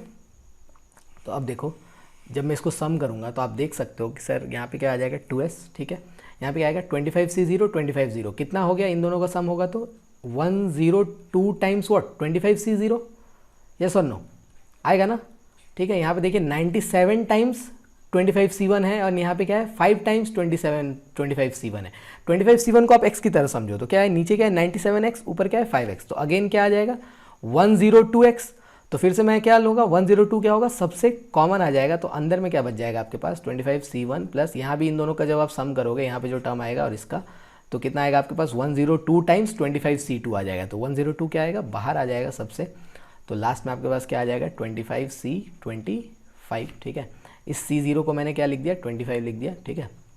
C0 को क्या लिख सकता हूँ 25C25 लिख सकता हूँ ना, सो ये यहाँ तक चला जाएगा आपके पास, ठीक है। सो 2s की वैल्यू अगर मैं लिखूँ, ठीक है, तो 2s की वैल्यू कितनी हो जाएगी, 2s is equal to 102 into, ये सीरीज़ आपने देखा है, इस सीरीज़ का सम कितना होता है, देखो बच्चों मैक्सिमम लोगों को पता होगा, ये सीरीज़ का sum NC0 plus what NC1 into NC2 dot dot what NCN is what 2 to the power n, ठीक है ना। तो इस सीरीज़ का सम भी कितना आ जाएगा 2 टू द पावर कितना आ जाएगा 25, ठीक है। तो अब मैंने जब 2 से कट कर दिया, so s is equal to क्या हो जाएगा 51 into 2 to the power what 25, तो आप देख सकते हो कि यहाँ पे क्या लिखा हुआ है 25 इंटू के लिखा हुआ है, सो 22 टू द पावर 25 के साथ क्या लिखा हुआ है, जो नंबर है वो आपका क्या हो जाएगा k, so that's why k is equal to कितना आ जाएगा 51। सो ये इसमें क्या किया हमने, टर्म्स को रिवर्स करके लिखा एंड देन वापस से क्या कर दिया ऐड कर दिया, तो ऐसे मेरा आंसर आ गया, ठीक है। बाकी एक और मेथड एग्जिस्ट करता है इस क्वेश्चन का, वो मैं आपको दिखाता हूँ, ठीक है। चलिए आइए देखिए मेथड 2 में हम कैसे कर सकते हैं क्वेश्चन को, ठीक है। तो मैं आपके लिए एक क्वेश्चन लिख रहा हूँ एक बार फिर से, ठीक है, मेथड 2 में। तो मेथड 2 में हम क्या करेंगे, जैसे कि आपने क्वेश्चन लिखा यहाँ पे, ठीक है, तो question is what 25C0 plus 5 into 25C1 plus 9 into 25C2 plus dot dot dot what 101 into 25C25, ठीक है। तो अभी भी हमने एक फॉर्मूला डिस्कस किया है, ठीक है, इसी वीडियो में आज पहले डिस्कस किया, R इंटू NCR का फॉर्मूला क्या होता है बताइए, क्या हो जाता है आपके पास n into n minus one c r minus one. अगर आपने वीडियो को पूरा देखा है तो आपको पता होगा, ठीक है। तो वही फॉर्मूला मैं यहाँ पे अप्लाई करूँगा। आप पहले देखो, अगर यहाँ पे इस वाले टर्म्स को आप देखोगे तो क्या आ रहा है 1 फिर 5 देन अगेन 9, तो इसके बाद क्या आएगा, डेफिनेटली क्या आएगा 13 इंटू कितना आ जाएगा 25C3, ठीक है। तो ये जो टर्म्स बढ़ रहे हैं किस में बढ़ रहे हैं, AP में बढ़ रहे हैं, ठीक है। तो अगर आपको RH टर्म लिखना है इसका, ठीक है ना, आप इसका क्या लिखना चाहते हो, RH टर्म लिखना चाहते हो, ठीक है, या आप इसको सिग्मा में एक्सप्रेस करना चाहते हो, इस पूरे सम को मैं क्या बोलना एक्सप्रेस करना चाहता हूँ, सिग्मा में। तो सिग्मा आप देख सकते हो सर, फर्स्ट टर्म में क्या आ रहा है 25C0 then again what 25C1, तो मैंने r इक्वल टू 0 लिख दिया, यहाँ पे मैंने क्या लिख दिया 25CR, ठीक है। तो ये तो हो गया 25C0 25C1 उसके लिए, ठीक है। r इज इक्वल टू 0 लेंगे तो 25C0 मिल जाएगा, फिर r इक्वल टू 1 लेंगे तो 25C1 मिल जाएगा। इसी तरह से ये जो सीरीज़ बन रही है 159 वाली, ठीक है, इसके लिए क्या होगा, इसका जो RH टर्म होगा वो क्या हो जाएगा, या सिंपली आप देखो कैसे गेस करोगे आप, ये चीज़ क्या में आ रही है, AP में आ रही है, तो कितने का डिफरेंस है, 4 का डिफरेंस है, ठीक है। तो आपने क्या लिखा, 4 के साथ R लिख दो, ठीक है, 4 के साथ क्या लिख दो R। अब क्या करो, R की वैल्यू हम कहाँ से लेके जा रहे हैं, अपन 0 से लेके जा रहे हैं, तो R की वैल्यू को 0 जैसे ही पुट करोगे, ठीक है, तो क्या हो जाएगी वैल्यू 0। लेकिन मैं 0 के साथ क्या करूँ कि मुझे फर्स्ट टर्म मिल जाए इस सीरीज़ का, फर्स्ट टर्म यानी कितना 1, तो क्या कर दूंगा मैं, अगर +1 कर दूंगा तो डेफिनेटली मुझे 1 मिल जाएगा। मैंने क्या किया कि जो 4 था, जो कॉमन डिफरेंस था, कॉमन डिफरेंस के साथ किसको लिख दिया, R को लिख दिया। अब मैंने R को क्या पुट किया 0, ठीक है, क्योंकि R कहाँ से चालू हो रहा है 0 से, तो 0 पुट करने पे मुझे फर्स्ट टर्म मिलना चाहिए, बट मैंने 0 पुट किया तो ओनली 4R था, तो 4R यानी 4 इंटू 0 इज वॉट 0, तो फर्स्ट टर्म ऑब्टेन करने के लिए क्या करना पड़ा, +1 ऐड करना पड़ा। तो इसका जो जनरलाइज्ड वर्जन हो जाएगा क्या हो जाएगा 4R + 1 हो जाएगा, ठीक है। तो ये कहाँ से जाएगा, R इक्वल टू 0 से लेके कहाँ तक ये चली जाएगी सीरीज 25 तक, ठीक है। तो मैं इसको नीचे लिख देता हूँ अच्छे से, R इक्वल टू 0 से कहाँ तक जाएगा आपका 25 तक, this is what 4R + 1 into 25CR, ठीक है ना। 25C 25 से बड़ा हो सकता है क्या, नहीं ना, तो कहाँ तक जाएगा ये सीरीज 25 तक ही जाएगा, ठीक है, वैसे भी लिखा हुआ है क्वेश्चन में, ठीक है। सो अब मैं क्या कर रहा हूँ, इसमें मल्टीप्लाई कर रहा हूँ, जब समेशन क्या होगा सबको मिल जाएगा, तो समेशन किसको मिलेगा 4R को मिल जाएगा, तो 4 क्या होगा बाहर आ जाएगा, साथ में क्या आ जाएगा 25CR प्लस ये समेशन से मल्टीप्लाई होगा ये, तो इसको क्या मिल जाएगा 25CR को भी समेशन मिल जाएगा। आप हौले हौले करना, आपको समझ में आ जाएगा धीरे धीरे, ठीक है, कि मैंने कैसे लिखा, मैं एक स्टेप जो है जंप कर रहा हूँ ज़रा, ठीक है। सो अब यहाँ पे क्या होगा, R इंटू NCR का फॉर्मूला लगेगा ना। देखो बच्चों, मैंने पहले ही बात की थी आपसे कि R इंटू NCR का फॉर्मूला हम यहाँ पे लगाने जाएंगे। देखिए आप यहाँ पे R इंटू NCR का फॉर्मूला क्या है, what n into what n-1 CR-1, तो वही फॉर्मूला मैं यहाँ पे अप्लाई कर रहा हूँ। देखिए R इंटू व्हाट 25CR है, तो RNCR क्या होता है n इंटू n-1 CR-1, जैसे 5 इंटू 9C5 अगर लिखा हुआ है तो आप क्या बोल दोगे बताओ बच्चों, 9 आगे आ जाएगा, यहाँ कितना आ जाएगा 8C4, ठीक है। तो यहाँ क्या आ जाएगा 4 है आपके पास already, summation R equal to 0 से यहाँ पे क्या होगा 25 आगे आ जाएगा, यहाँ कितना हो जाएगा एक कम हो जाएगा 25C वॉट R-1, ठीक है। कहाँ से जाएगा R इक्वल टू 0 से कहाँ तक 25 तक, ठीक है। अब बच्चों अगर आप इसको ध्यान से देखोगे, ये वाला टर्म क्या है आपके पास, ये क्या है R की वैल्यू क्या आएगी 0 आएगी, तो क्या हो जाएगा 25C0 प्लस फिर R की वैल्यू क्या आएगी 1, सो दिस इज 25C1, फिर क्या आएगा 25C2 डॉट डॉट डॉट क्या आएगा लास्ट में 25C25 आएगा। तो ये वही टर्म है जो हमने अभी डेराइव किया, इसकी वैल्यू कितनी होती है NC0 plus NC1 plus NC2 dot dot what NCN is equal to what 2 to the power n, तो ये क्या है this is nothing but what 2 to the power n, that is what 2 to the power what 25, ठीक है। So this is 2 to the power 25, और अगर आप इसको देखोगे तो 25 भी बाहर आ जाएगा आपके पास, 100 बाहर आ गया, this is what R equal to, देखिए तो यहाँ पे एक एरर कर दिया हमने कि R इक्वल टू क्या लिख दिया 0 लिख दिया, बट R इक्वल टू क्या होना चाहिए 1 होना चाहिए, क्यों, क्योंकि अगर R इक्वल टू 0 ले लोगे आप तो यहाँ पे तो क्या होगा 0-1, तो वो क्या होगा डिफाइंड नहीं होगा, तो यहाँ पे क्या होना चाहिए मेरे पास R इक्वल टू 1 लेंगे। जैसे मैंने ये प्रॉपर्टी लगाई तो मैं क्या कर दूंगा R इक्वल टू 1 कर दूंगा, तो इन दोनों की वैल्यू भी सेम होगी। आप देख सकते हो कि जब आप इसमें फर्स्ट टर्म पुट करोगे R इक्वल टू 0 पुट करोगे तो फर्स्ट टर्म क्या होगा ऐसे भी वैनिश हो जाएगा। तो वहाँ पे कितने टर्म्स लिखे हुए हैं, टोटल 26 टर्म्स लिखे हुए हैं इस वाले स्टेप में। समेशन में कितने टर्म्स लिखे हैं 26 लिखे हैं, बट नीचे वाले स्टेप में क्या हो रहा है R1 से कहाँ तक जा रहा है 25 तक जा रहा है, तो इसका मतलब इसमें कितने लिखे हैं 25 टर्म्स लिखे हैं। बट आप देख सकते हो ऊपर वाली सीरीज में अगर आप R इक्वल टू 0 पुट करोगे तो फर्स्ट टर्म की वैल्यू क्या हो जाएगी 0 हो जाएगी। तो इसका मतलब क्या है ऊपर और नीचे जो दोनों चीज़ें मैंने लिखी है ये दोनों चीज़ें क्या है सेम है, ठीक है। सो यहाँ पे 25 बाहर निकल गया तो आपके पास क्या हो जाएगा R equal to 1 to what 25 what 24CR-1, ठीक है। तो जब आप इसको सब्स्टिट्यूट करोगे तो ये भी क्या कैसे खुलेगा 24C0, देन क्या होगा ये देखिए ये कुछ ऐसा होगा 24C0 R की वैल्यू 1 पुट करेंगे, then again what 24C1, last में अगर आपने R की वैल्यू क्या पुट कर दिया 25 पुट कर दिया, so this will be what 24, तो इसकी वैल्यू कितनी हो जाएगी, ये क्या होगा 2 टू द पावर 24 हो जाएगा ना। So this is 100 into 2 to the power 24 plus what 2 to the power what 25, ठीक है। So this is 2 to the power 25। तो अगेन अगर मैं इसको करता हूँ, इसको 25 बनाना है मुझे, तो 50 निकाल लिया, एक 2 इसको गिफ्ट कर दिया अपन ने, तो 2 to the power 25 plus what 2 to the power 25, तो 50 times 2 to the power 25 plus 1 time 2 to the power 25। So this is 51 into 2 to the power 25, ठीक है। तो आप देख सकते हो कि 2 टू द पावर 25 के साथ जो चीज़ लिखी हुई है उसको हमने क्या बोला है, के बोला है already. So 2 to the power 25 के साथ जो चीज़ लिखी हुई है वो क्या है, के है। तो आपका यहाँ पे के की वैल्यू कितनी हो जाएगी, 51 हो जाएगी। तो दोनों ही मेथड अच्छे हैं, आप दोनों में से जो मेथड चाहो लगा सकते हो। वह फर्स्ट वाला डेफिनेटली ज़्यादा इजी है, बट सेकंड वाला मेथड भी आपको जानना चाहिए, ठीक है। एटलीस्ट आपको पता होना चाहिए कि हाँ लगाते कैसे, अप्लाई कैसे करते, ठीक है। सो बच्चों इस वीडियो को हम अब ख़त्म करते हैं यहीं पे। अगर आपको किसी भी तरह के और स्पेशलाइज्ड वीडियो चाहिए किसी भी टॉपिक से, तो डेफिनेटली कमेंट सेक्शन में आके ज़रूर बताएं, ठीक है।